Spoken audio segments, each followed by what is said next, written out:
नमस्कार दोस्तों, आप सभी का मेरे इस YouTube चैनल में हार्दिक स्वागत है। बैसाख मास का परम पावन महीना चल रहा है और बैसाख मास स्नान दान के लिए अति उत्तम है।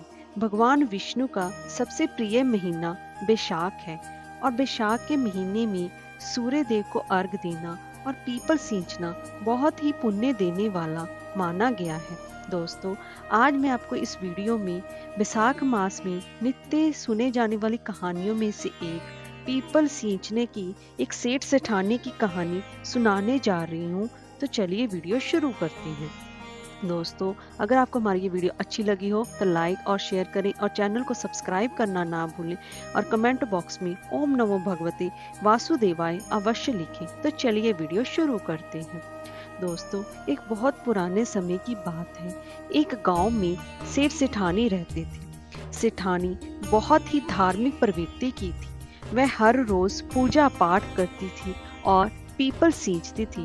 बैसाख का पावन पर्व महीना आया और उसने पूरा महीना पीपल देव की आराधना और वंदना की और पूरे महीने पीपल को सींचा।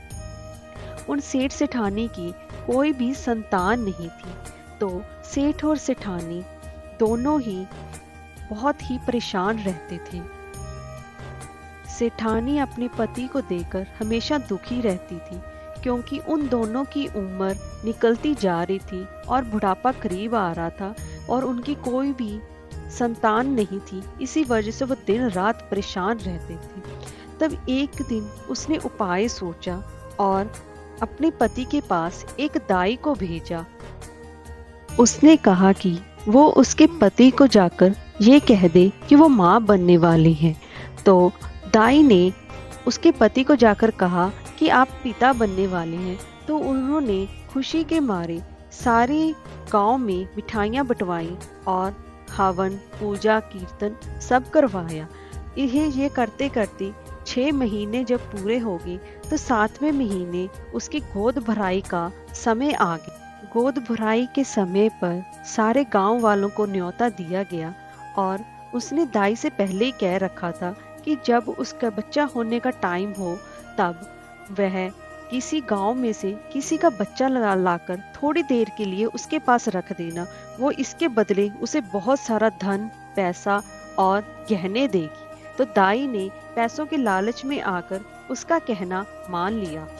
फिर जब 9वां महीना आया तो सेठानी के पास दाई ने किसी और का बच्चा लाकर थोड़ी देर के लिए वहां पर रख दिया और बाहर आकर सेठ जी को बताया कि तुम्हें पुत्र पैदा हुआ है और उसकी रोने की आवाज सुना दी। तो ऐसा सुनते ही सेठ जी की खुशी का कोई ठिकाना नहीं रहा और उन्होंने पूरे गांव में ये खबर फैला दी कि उसके यहाँ पुत्र पैदा हुआ है।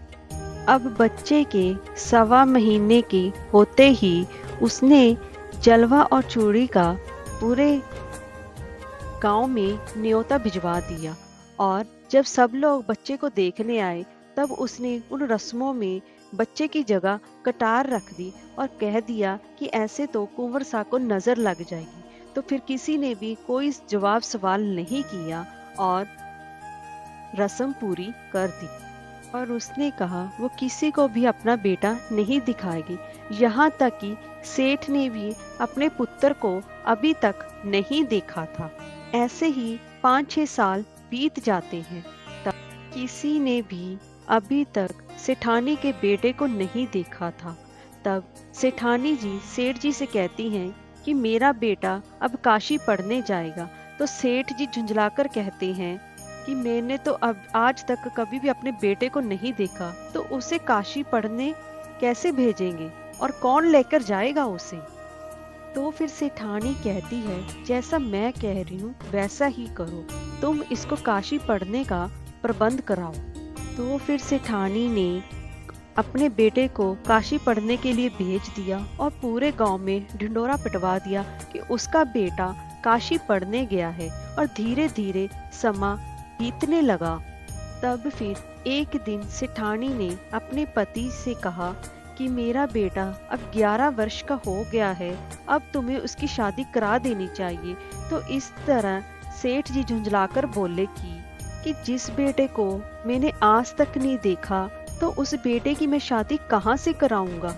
क्यों मेरे बुढ़ापे पे तुम लात मारने पर तुली हो? सब लोग मेरा मजाक उड़ाएंगे और कौन हमें बिना लड़के की बेटी देगा जब उसे किसी ने देखा ही ना हो? तो फिर सेठानी कहती है, तुम सिर्फ सुंदर और सुशील कन्या ढूंढो, मेरा बेटा जल्द ही लौट आएगा। तो ऐसे ही ढूंढते ढूंढते सेठ जी किसी गांव में पहुंचे तो वहां पर कुछ कन्याएं आपस में खेल रही थी। तो उसमें उनको जो कन्या सुंदर और सुशील लगी वो उसके पीछे पीछे चल दिए और उसके घर पहुंच गए और उसके माता पिता से रिश्ते के बारे में बात की और उसका रिश्ता पक्का कर दिया। तो जब शादी की रस्में शुरू हुई तो सगाई से पहले सेठानी ने बहाना बना दिया कि उसका बेटा अभी काशी से लौटकर नहीं आया है, तो उसकी सगाई उसकी जगह कटार रख दी और कटार से उसकी सगाई करवा दी। और इसी तरह शादी में भी लड़की के फेरे कटार से ही करवा देती हैं, कोई भी कुछ भी नहीं बोलता है।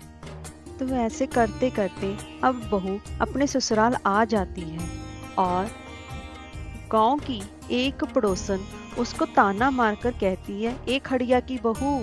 तो ऐसा उसको बहुत बुरा लगता है कि उसने ऐसा उसको क्यों कहा। तो पड़ोसन कहती है, क्या कभी तुमने आज तक अपने पति को देखा है? हमने तो आज तक तेरे पति को कभी नहीं देखा। तो बहू को बहुत ही बुरा लगता है। तब वो अपनी सास के पास जाती है और पड़ोसन की कही हुई सारी बात उसे बताती है कि वो कहती है कि उन्होंने आज तक कभी भी मेरे पति को नहीं देखा है और पूछने लगी कि मेरे पति कब आएंगे। तब उसकी सास ने कहा कि सास ने उसको पड़ोसन से बात करने को मना किया। सास दिन में भजन कीर्तन करने मंदिर जाती और पीछे बहू का मन लगा रहे तो वह 7 कोठियों की चाबी उसको देकर जाती, तो जिससे कि वो अपना समय व्यतीत कर सके दोस्तों, ताकि पड़ोसी वाले उसे परेशान ना करें और वो पड़ोसी वालों की बातों में ना आए। तो बहू ने सबसे पहले 7 कोठियों में से पहले कोठी की चाबी खोली तो उसमें सबसे पहले उसे बहुत सुंदर सुंदर कपड़े दिखाई दिए।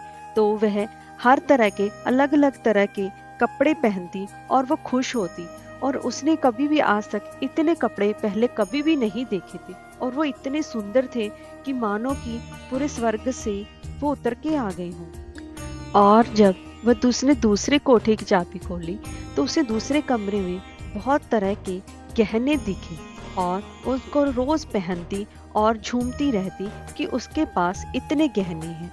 और फिर तीसरे कोठे में जाती तो वहां पर तरह तरह की मिठाइयाँ थी जिसको वह कभी उसको चखती कभी उसको चखती, जिससे कि उसका सारा दिन ऐसे ही निकलता रहता। और चौथे 5वें में उसे वहां पर अनाज और हीरे जवाहरात मिले। तो ऐसे में रोज करते करते वो इन चीजों से बोर हो गई। तो उसने ऐसे में 7वें कोठी का दरवाजा खोला तो उसमें देखा कि वहां पर पूजा पाठ के स्थान के साथ साथ एक पीपल का पेड़ भी था जो कि उसने पहले कभी भी नहीं देखा था। तो वहां पर वह थोड़ी देर बैठ के पूजा अर्चना करती रही। तो थोड़ी देर के बाद वो देखती है कि पीपल के पेड़ में से एक 18 वर्ष का युवक निकला। तो वह डर गई। तो फिर उसने पूछा कि आप कौन हैं? तो पीपल वो पेड़ में से निकले उस युवक ने कहा कि मैं तुम्हारा पति हूँ। पर उसने कहा कि वो तो काशी पढ़ने गए हैं। तो उसने कहा कि वो वापस आ गया है, पर ये भेद वो घर में किसी को ना बताए।